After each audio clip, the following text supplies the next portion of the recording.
Os séculos XIX e XX marcaram a história do Brasil. No Nordeste brasileiro surgia um dos maiores movimentos do país. Movimento este que desafiou o coronelismo e a República com a necessidade de se fazer justiça com as próprias mãos. Surgia no sertão nordestino o cangaço.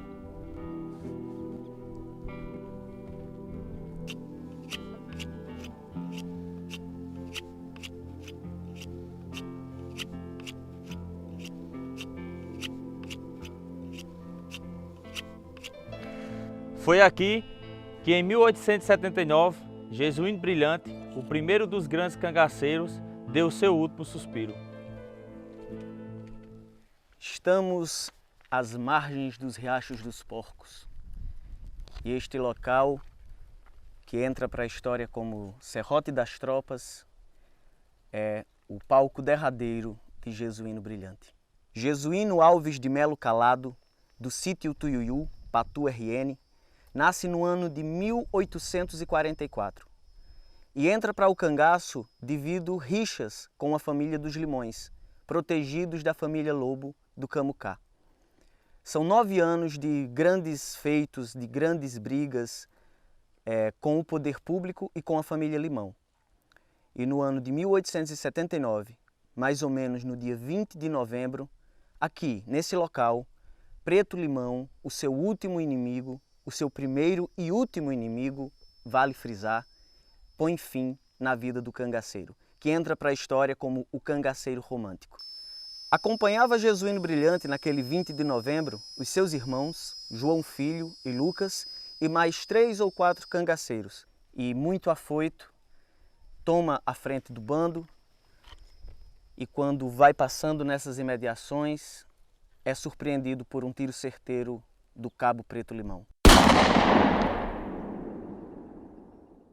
Põe fim na briga entre Brilhantes e Limões, na briga entre cangaço e força pública.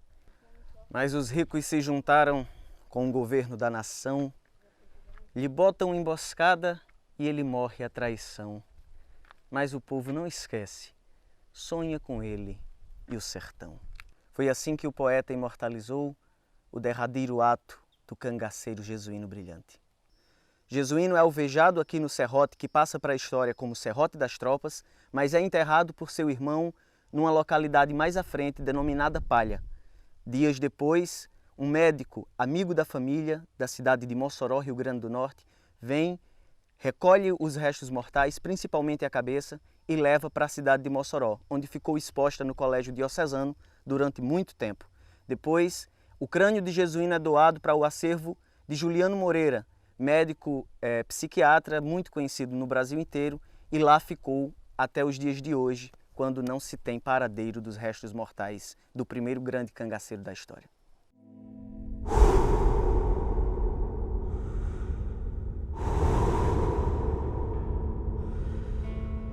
Aqui na cadeia pública de Pombal, aconteceu a invasão do grupo de cangaceiros, liderado por Jesuíno Brilhante, que tinha como objetivo o resgate de seu irmão Lucas.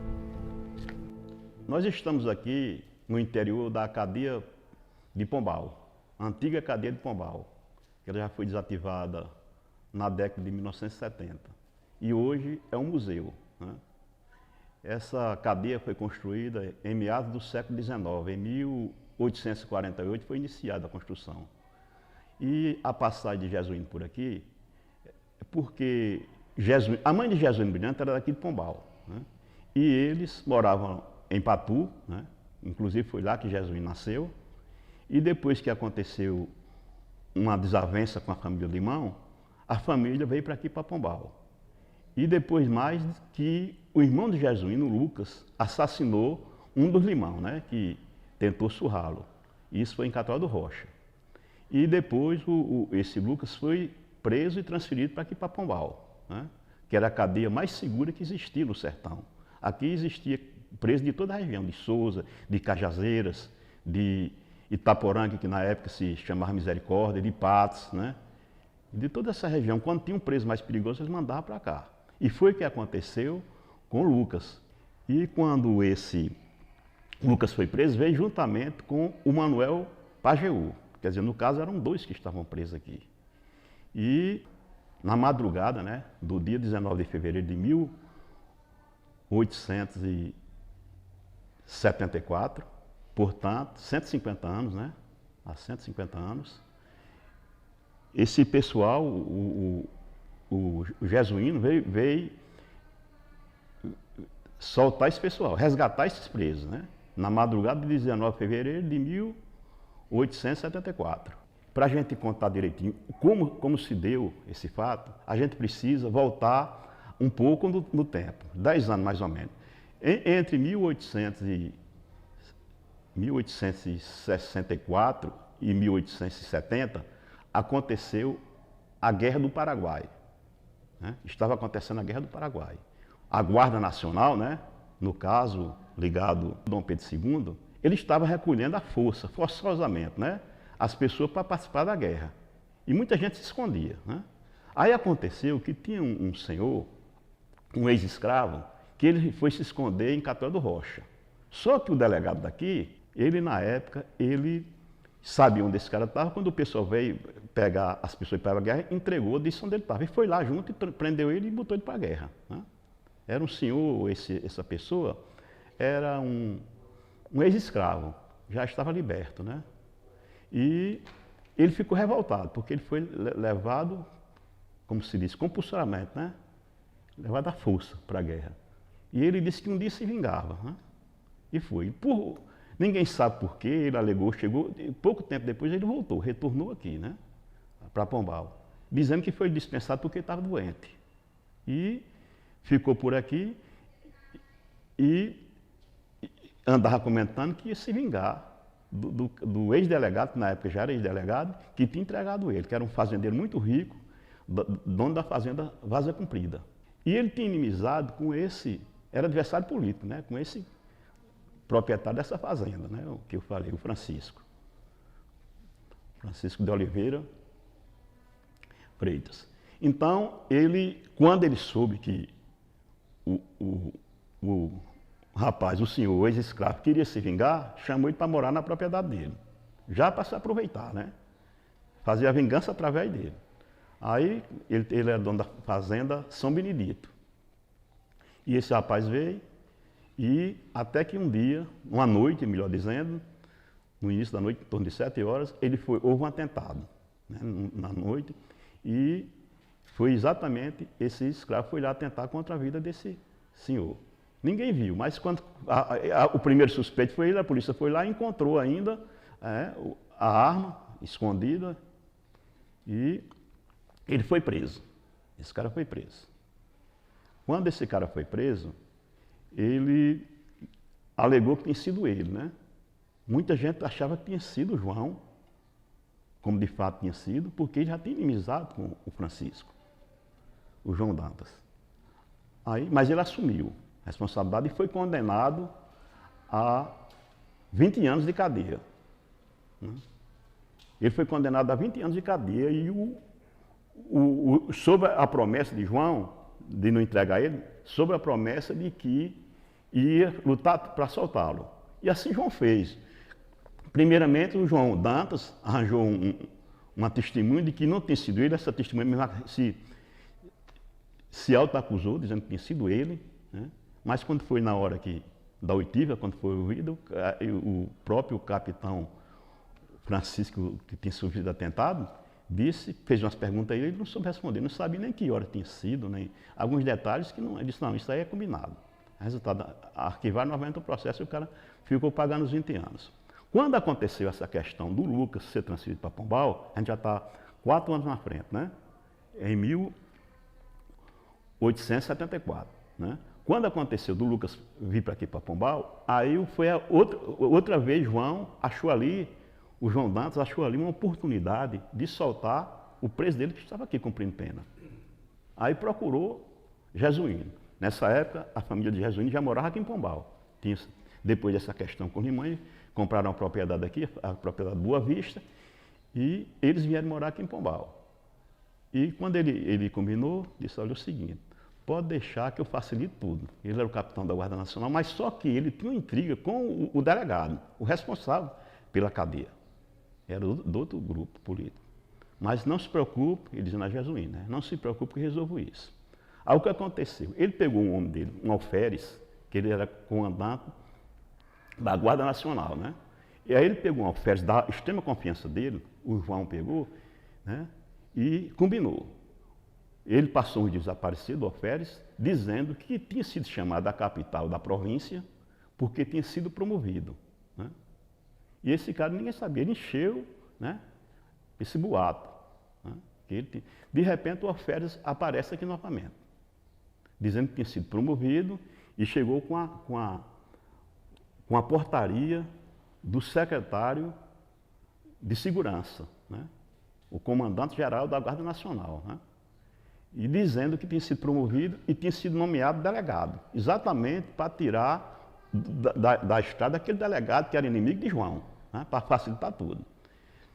Nesse ínter, o próprio delegado, esse delegado anterior, ele tinha pedido reforço, exatamente porque o irmão de Jesuíno estava preso aqui, com o Manuel, né, e eles eram muito perigosos e tinham um grupo muito bem organizado lá no Rio Grande do Norte.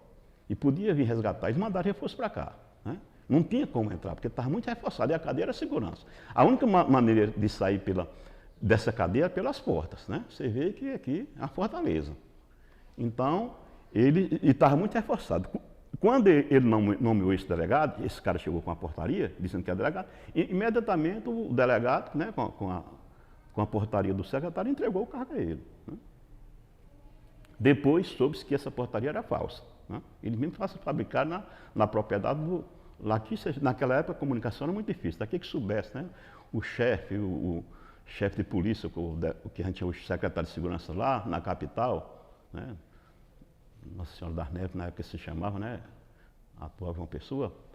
Então, esse cara assumiu, né, a delegacia. Quando ele assumiu a delegacia, que ele estava reforçado com aquele reforço, ele imediatamente disse que não existia necessidade de haver esse reforço todo. Mandou recolher todo mundo. Pode ir para casa, que aqui não se preocupe não. Exatamente foi no dia, nessa madrugada que Jesuíno chegou com o grupo. Você vê que estava tudo facilitado. Ele chegou aqui, abriu, tirou os dois que interessavam a ele e esse que interessava a João Dantas, né? E, além desse, mais 40 pessoas. 40 presos. Foram, ao total, 43 presos que fugiram naquela madrugada. Eles dispararam um tiro na saída. Eu acho que para não evitar que fosse perseguido, era muito comum os cangaceiros fazer isso, sair atirando, fazendo... Eles entraram em silêncio, dizem até que entraram cantando a música da época, né, Corujinha, mas não se tem prova não. Aí, aqui correu a maior facilidade do mundo, não houve ferimento em ninguém, sabe? Ninguém foi ferido, eles entraram com a facilidade, né? Abriram a porta, os poucos que fizeram aqui, né, o carcereiro abriu diante daquele pessoal, né? Tudo armado, teve que abrir mesmo. No outro dia, teve muita repercussão a nível nacional, inclusive foi discurso lá no Congresso, né, na época, na Câmara Alta que chamava, e o próprio João Dantas, ele achou que quem tinha feito isso, que tinha divulgado nacionalmente, para ter essa repercussão toda, tinha sido um professor daqui, o professor Rupes-Alba. Ele era professor nessa rua principal de Pombal, de família tradicional, inclusive uma filha do próprio João era afilhada do pai dele. Você vê que era bem próximo, né? E ele mandou assassinar esse cara, cerca de 8 dias depois, quando teve essa repercussão toda, né? Mas abriram o processo, decretaram a prisão dele, ele fugiu e foi para Patu. Lá ele tinha propriedade, lá vocês encontram ainda resto da casa que ele residiu, né?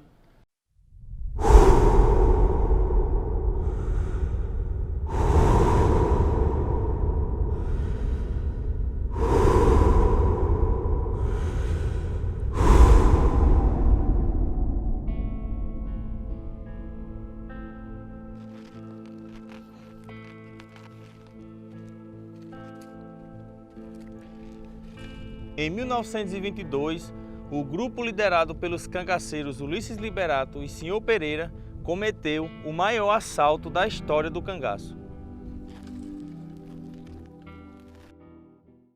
No dia 26 de fevereiro de 1922, aqui na Casa Grande da Fazenda Dois Riachos, na época pertencia ao Coronel Valdivino Lobo Ferreira Maia, um grupo de cangaceiros, liderado por Senhor Pereira e Ulisses Liberato, atacou essa casa com mais de 40 homens.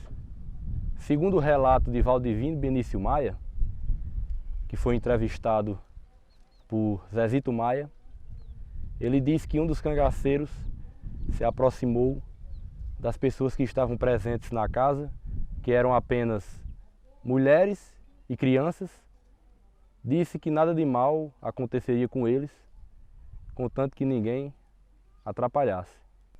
Sem saber explicar, de uma hora para outra surgiu um cangaceiro com um machado. Com esse machado ele conseguiu arrombar a porta do escritório do Coronel Valdivino Lobo, onde se encontrava o grande tesouro. Eles pegaram esses sacos onde estava o ouro e as joias e despejaram aqui nessa calçada. Era muito ouro, tanto ouro que eles chegaram a colocar pulseiras nos animais, nas mãos dos animais, nos piadores que chamam. Um cangaceiro pegou esse mesmo machado e quebrou todos os móveis da casa, a machadadas. Após eles fazerem o saque aqui na casa do Coronel Valdivino Lobo, eles partiram e passaram na Fazenda Arruda, que era de Rochael Maia na época. Também levaram o que acharam de valor. Da Fazenda Arruda foram para a Fazenda Curralinho, que pertencia a Adolfo Maia, e também furtaram dinheiro e joias. De lá ainda passaram em outras fazendas, mas seguiram para o estado do Ceará, para a localidade do Barro, onde foram prestar contas com o coiteiro e mentor intelectual desse assalto, o Major Zé Inácio do Barro. Após esse saque, a história do cangaço mudou. Lampião, Virgulino Ferreira da Silva, fazia parte do grupo de Ulisses Liberato, no caso de Senhor Pereira, era comandado por Senhor Pereira, estava presente na ocasião em que saquearam essa casa, e após esse saque, alguns meses depois, Senhor Pereira se achou com condições de fugir e foi para o estado de Goiás, passando o comando do seu grupo para Lampião. A partir desse momento, começava a era lampiônica no cangaço.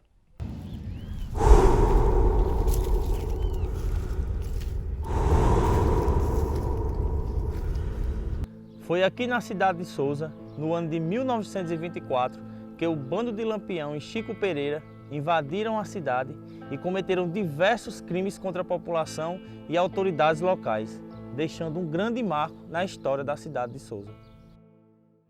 Falar da invasão do ataque do bando Lampião aqui em Souza é um capítulo à parte na história da Paraíba.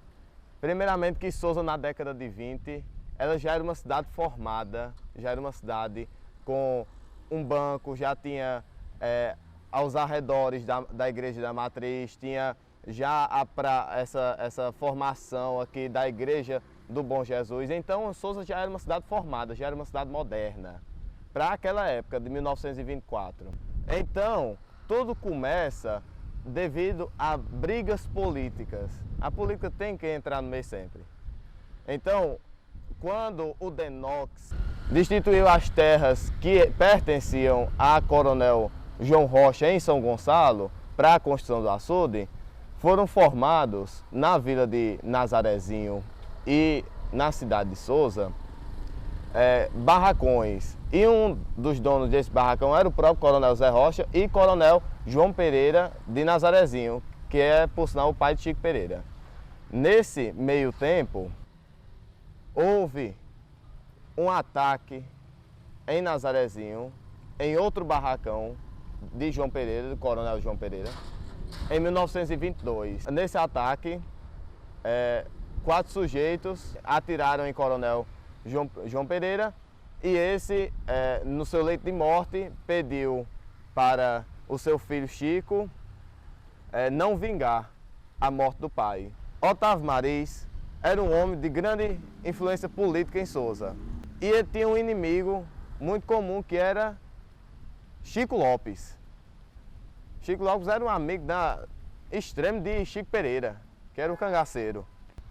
E por causa da morte do pai, que ele acabou vingando, porque a justiça não queria prender o assassino de seu pai, ele tenha se tornado um cangaceiro, entre aspas. A gente chama de um cangaceiro diferente, porque eu não poderia considerar Chico um cangaceiro normal, porque ele dormia na casa dos seus pais, ele não usava as vestes do cangaço, não usava o chapéu de cano quebrado, ele usava somente o punhal às armas, né?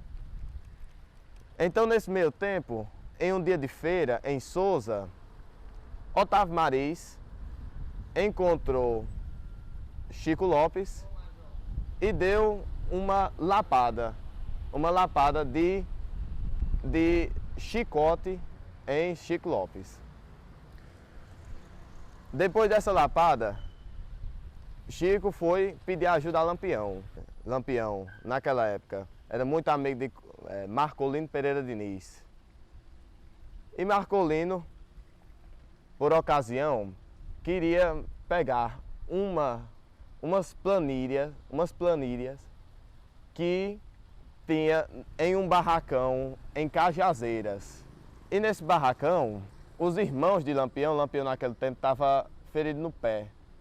Ele estava descansando na Serra do Pau Ferrado, nas redondezas de Princesa Isabel, que era outro reduto de Lampião, Coronel Zé Pereira, de Princesa, que é conhecidíssimo na história do cangaço. E nessa época, Marcolino tinha pedido a Lampião para vir invadir Cajazeiras, para pegar essas precatórias do seu barracão.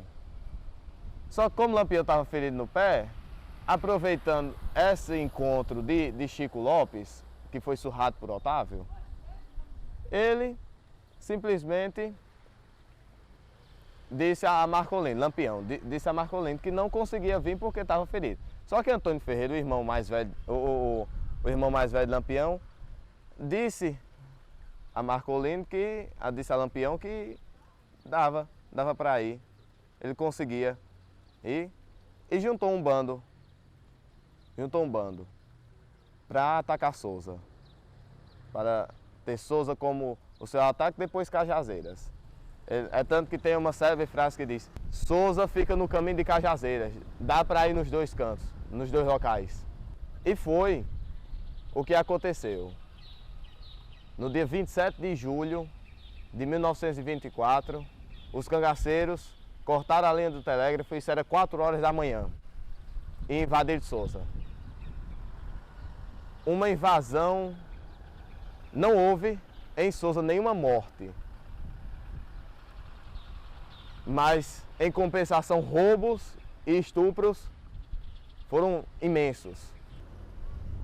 Há uma história que ficou nas páginas da localidade de Sousa, que é a história do juiz. Contam a literatura, as línguas de Sousa, que Paizinho, que era cangaceiro de Chico Pereira, ele tinha sido preso. E já tinha passado anos e anos na prisão e fugiu da prisão e queria se vingar do juiz de direito. Sabia onde o juiz mora, onde o juiz morava, na verdade, e no dia do ataque ele foi até a casa do juiz. Chegando lá, ele tirou o juiz de cirola, colocou de 4 no chão da rua e subiu em cima dele. Fez o juiz de cavalo.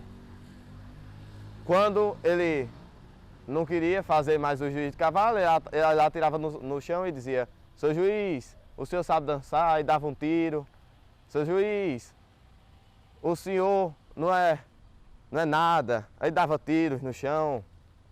Humilhou de tal forma o juiz, de um jeito tão bárbaro como faziam. Nesse ataque, o bando de Lampião levou 120 mil contos de réis. Para aquela época era uma fortuna.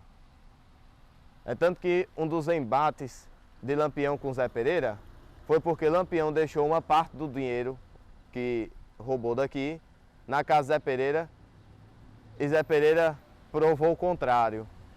Então Lampião cortou sua relação com Coronel Zé Pereira de Princesa, certo?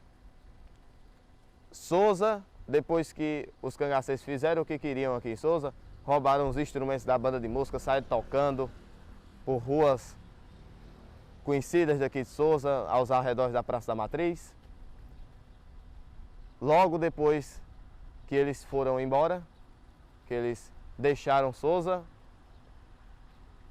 chegaram tropas da capital, de Pombal, de Patos. Souza fervilhava de soldados. Queriam invadir o Jacô, que era a fazenda de Chico Pereira. Só que Otávio Mariz, que era a liderança política mais influente, interveio e disse: se Chico Pereira vier de novo, a gente briga, mas pro Jacô eu não vou não. Não quero mais ver tanta miséria.